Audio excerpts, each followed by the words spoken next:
आज बात करते हैं प्रधानमंत्री नरेंद्र मोदी और चीन की। 7 साल बाद मोदी जी चीन पहुंचे, शी जिनपिंग से मुलाकात की, बड़ी बड़ी बातें हुई, सीमा विवाद, व्यापार, आतंकवाद, स्थिरता। लेकिन असली सवाल यह है कि 7 साल में आखिर ऐसा क्या बदल गया कि मोदी जी को फिर से चीन की दहलीज पर जाना पड़ा। और वहीं समाजवादी पार्टी के अध्यक्ष अखिलेश यादव ने सवाल खड़ा किया जो आज हर आम हिंदुस्तानी पूछ रहा है। अखिलेश ने कहा कि बीजेपी को उसकी पुरानी बातें याद है जब बीजेपी वाले चिल्ला चिल्ला कर बोलते थे चीनी सामान का बहिष्कार करो, आत्मनिर्भर बनो, स्वदेशी अपनाओ। लेकिन आज असलियत क्या है, आज वही आपको बताते हैं। असलियत यह है कि आज भारत में सबसे ज्यादा सामान अगर किसी का बिक रहा है तो वो चीन का है। मोबाइल से लेकर खिलौना, बिजली से लेकर कपड़े, हर जगह चीन का माल भरा पड़ा है। और ये सब किसके राज में हुआ? उसी बीजेपी के राज में जो इसका बहिष्कार का नारा लगाती थी। अखिलेश यादव ने बड़ी सटीक लाइन लिखी, बीजेपी की चीनी चाल की पूरी क्रोनोलॉजी की। 2014 के पहले बीजेपी ने क्या क्या नारे दिए थे, आइए समझते हैं आसान भाषा में। पहला नारा, चीन अपना माल भारत के बाजार में भर देगा।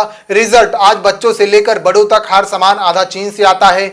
दूसरा नारा, भारत इतना निर्भर हो जाएगा कि चीन चाहे कुछ भी गलत करे बीजेपी की सरकार नजरअंदाज कर देगी। रिजल्ट, सीमा पर हमारे जवान शहीद हुए लेकिन सरकार चुप्पी साधे बैठी रही। तीसरा नारा, चीन धीरे धीरे भारत की फैक्ट्री, उद्योग सब बंद करवा देगा। रिजल्ट, छोटे छोटे कारखाने ताले लग रहे हैं क्योंकि सस्ता माल चीन से आ रहा है। चौथा नारा, अब चीन मनमाने दाम वसूलेगा। रिजल्ट, आज देखिए मोबाइल से लेकर इलेक्ट्रॉनिक तक सब महंगा हो गया। पांचवा नारा, महंगाई और बेरोजगारी आसमान छुएगी। यही हाल है, बेरोजगार नौजवान सड़क पर हैं और सरकार जुमले गिनाने में लगी है। छठवां नारा, जब महंगाई बेरोजगारी बढ़ेगी तो जनता का गुस्सा भी बढ़ेगा। रिजल्ट, ये गुस्सा आज हर जगह दिख रहा है। सातवां नारा, सरकार लड़खड़ाएगी क्योंकि दूसरों के सहारे पर खड़ी सरकार मजबूत नहीं होती। रिजल्ट, बीजेपी अब सहयोगी दलों के सहारे टिक रही है। आठवां नारा, लड़खड़ाती सरकार चीन के अतिक्रमण को चुनौती नहीं दे पाएगी। रिजल्ट, और सच यही है कि लद्दाख में आज भी चीन का कब्जा बढ़ता जा रहा है। नौवां नारा, चीन हमारी जमीन पर कब्जा करेगा। रिजल्ट, कितनी जमीन गई, सरकार आंकड़े देने से कतराती है। 10वां नारा, फिर वही पुराने जुमले दोहराएगा, ना कोई घुसा था ना कोई घुसेगा। अखिलेश यादव ने बड़ा सीधा सवाल पूछा, भाजपा बताए कि उनकी सरकार आने से पहले भारत का जितना क्षेत्रफल था आज भी उतना है। क्या चीन ने हमारी जमीन पर कब्जा नहीं किया? अगर जमीन कम नहीं हुई तो लद्दाख के लोग चीख क्यों रहे हैं? अगर जमीन कम नहीं हुई तो सेना लगातार सीमा पर तैनात क्यों है? असलियत यह है कि बीजेपी बोलती कुछ और है और करती कुछ और है।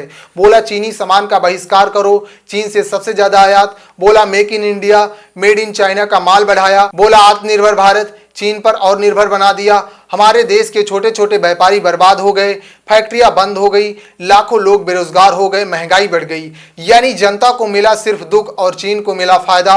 जनता का सवाल बहुत सीधा है, मोदी जी बताइए चीन से दोस्ती आपके लिए है या देश के लिए? क्योंकि अगर चीन से दोस्ती देश के लिए है तो हमारी जमीन पर कब्जा क्यों कर रही है? अगर आत्मनिर्भर भारत बनना है तो चीन से माल क्यों खरीद रहे हैं? अगर बहिष्कार करना है तो हर जगह चीन का माल क्यों बाजार में बिक रहा है? यह है बीजेपी का असली चेहरा। वैसे भारत चीन को लेकर आपकी क्या राय है? कमेंट बॉक्स में अपनी राय जरूर दें और चैनल को सब्सक्राइब जरूर करें क्योंकि हम जो आपको बताएंगे वो कोई भी टीवी न्यूज़ चैनल नहीं बताएगा। जय हिंद।